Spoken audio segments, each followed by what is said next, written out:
Oke, kali ini kita bakal ngebahas tentang laringitis. Nah, kita topik laringitis itu sebenarnya apa sih itu laringitis? Nah, laringitis itu adalah suatu kondisi di mana pita suara membengkak sehingga suara menjadi serak. Untuk dasar diagnosis dari laringitis ini, itu adalah suara serak dan kadang-kadang menghilang, onsetnya selama 5 hari, sertai batuk berdahak kuning kehijauan. Faktor risiko dari voice abuse atau hilangnya suara. Pada pemeriksaan fisik terdapat peradangan pada laring. Nah, faktor risikonya apa sih? Nah, beberapa faktor yang dapat meningkatkan risiko terjadinya laringitis antara lain infeksi saluran napas seperti flu, bronkitis, dan sinusitis, menggunakan suara secara berlebihan seperti bicara terlalu banyak, terlalu keras, berteriak, atau menyanyi. Juga ada paparan terhadap bahan iritan seperti asap rokok, minum asam yang terlalu banyak, atau bahan kimia saat bekerja. Nah, kemudian ada juga ilmu kedokteran dasarnya. Untuk ilmu kedokteran dasarnya ini mungkin teman-teman bisa dipelajari sendiri. Itu ada anatomi, yang paling penting anatomi dari laring itu sendiri. Kemudian gimana vaskularisasinya, gimana pernafasannya, dan bagaimana sirkulasi limfatiknya, itu juga teman-teman harus dipelajari. Nah, ini dari tulang-tulangnya, kartilagonya,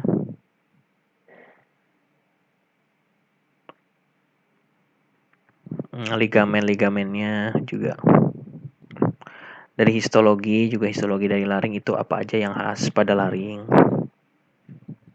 Tuh, dan juga fisiologi dari fungsi respirasi, proteksi, dan lain-lain. Dari mikrobiologinya biasanya yang paling sering itu adalah Streptococcus pneumoniae. Karakteristiknya adalah bakteri gram positif, bentuknya kokus, secara khas membentuk rantai atau berpasangan, flora normal. Untuk patogenitasnya itu menghasilkan zat ekstrasel dan enzim yang menyebabkan hemolisis beta.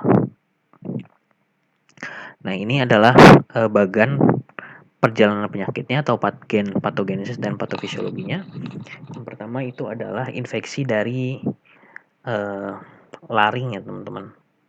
Sini, mohon maaf bukan ini infeksi dari laring itu oleh bakteri atau virus yang masuk melalui inhalasi itu menginfeksi dari sel epitel. Infeksi dari sel epitel itu menyebabkan inflamasi. Nah, dari inflamasi atau peradangan itu akan timbul transudat dan juga peningkatan sekresi mukus. Nah, dari efek transudat itu juga akan timbul juga eksudat. Nah, dari eksudat itu juga menimbulkan edem atau bengkak. Dan pada peningkatan sekresi mukus itu mukusnya dapat menyumbat saluran nafas atas. Nah, dari sini juga dapat berlanjut ke infeksi pada laring. Oh ya, tadi faring dulu, kemudian laring. Nah, dari GERD atau sendawa asam juga itu dapat menambah atau memperparah infeksi daripada laring. Nah, sini contohnya pekerjaannya sebagai guru itu kan vocal abuse, ada stres mekanik pada pita suaranya. Nah, selanjutnya dari infeksi laring tadi itu akan menginfeksi terutama pada bagian mukosa laringnya. Infeksi dari bagian mukosa laring itu menimbulkan yang pertama antara lain adalah suaranya dapat menjadi serak. Nah, suara serak ini karena terjadi gangguan getaran suara dan ketegangan dalam pendekatan pita suaranya. Juga dapat gangguan menelan.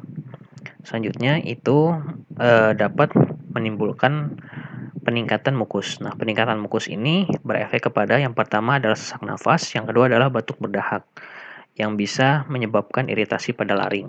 Kemudian yang ketiga adalah meningkatnya mediator. Sini contohnya adalah bradikinin yang mengakibatkan rasa nyeri dan juga meningkatkan prostaglandin yang akan menimbulkan demam. Nah, pada pemeriksaan penunjang di sini ada pemeriksaan faring, pemeriksaan laring untuk memeriksa laring dengan teknik laringoskopi indirect dan ada kultur swab tenggorokan. Nah, untuk penata laksanaannya di sini secara non farmakologi, yang pertama adalah banyak minum air putih. Yang kedua, hindari merokok dan asap rokok. Membatasi penggunaan suara, rehabilitasi suara, bila diperlukan, meningkatkan asupan cairan, dan bila terdapat sumbatan laring, dilakukan pemasangan pipa endotrakea atau tracheostomy. Untuk terapi farmakologinya, yang pertama itu pemberian antibiotik. Contohnya di sini adalah amoksisilin golongan penisilin. Mekanisme kerjanya menghambat pembentukan mukopeptida yang diperlukan untuk sintesis dinding sel mikroba. Dosisnya adalah 250-500 mg setiap 8 jam. Kedua adalah mukolitik, contohnya adalah ambroxol. Mekanisme kerjanya adalah mengencerkan sekret saluran nafas dengan memecah benang-benang mukoprotein dan mukopolisakarida dari sputum. Dosisnya adalah 2-3 kali 30 mg per hari. Kemudian untuk analgetik pengilang rasa nyerinya kita berikan paracetamol dengan mekanisme kerja menghambat sintesis prostaglandin. Dosisnya adalah 500-100 mg sekali diberikan tiap 4-6 jam maksimum 4 gram per hari. Ini contoh resepnya. Nah, komplikasi yang dapat ditimbulkan dari laringitis ini yang pertama adalah pneumonia. Infeksi pada laring dapat menyebar ke saluran pernapasan bawah dan mengakibatkan pneumonia. Kedua adalah afonia. Adalah inflamasi yang terjadi terus-menerus pada laring akan mengakibatkan jaringan fibrosis dan menimbulkan kelumpuhan pada pita suara. Jadi ada obstruksi saluran napas. Ini inflamasi pada laring akan mengakibatkan hipersekresi mukus oleh sel goblet. Jika hal ini terjadi terus-menerus, maka akan mengobstruksi saluran napas dan mengakibatkan dyspnea. Kemudian juga dapat jadi kelumpuhan pita suara bila terdapatnya inflamasi pada pita suara yang bisa menyebabkan fibrosis. Pencegahannya di sini yang pertama adalah dengan tidak merokok, istirahat yang cukup, batasi pemakaian suara, banyak minum air putih, jangan mengonsumsi kafein dan alkohol. Nah, untuk prognosisnya di sini apabila penatasanaan dilakukan secara baik, itu kuat vitamin dan kuat fungsionalnya adalah ad bonum. Nah, laringitis akut biasanya bersifat ringan dan dapat sembuh dalam 2-4 minggu. Beberapa faktor yang dapat memperparah penyakit seperti DM dapat meningkatkan risiko kebutuhan intervensi jalan napas. Untuk epidemiologinya, pada tahun 2010 di Inggris sekitar 3,4 dari 1.000 pasien per tahun mengalami laringitis, sering menyerang usia 18-40 tahun. Merokok dan penggunaan suara berlebihan sebagai faktor risiko tersering. Influenza, adenovirus, dan streptococcus sebagai penyebab infeksi tersering. Rokok memiliki faktor risiko 1,5 lebih tinggi. Laringitis yang kronik dapat menjadi tanda awal kanker laring. Oke, mungkin udah selesai teman-teman. Kalau ada yang kurang jelas, boleh nanti ditanyakan di kolom komentar.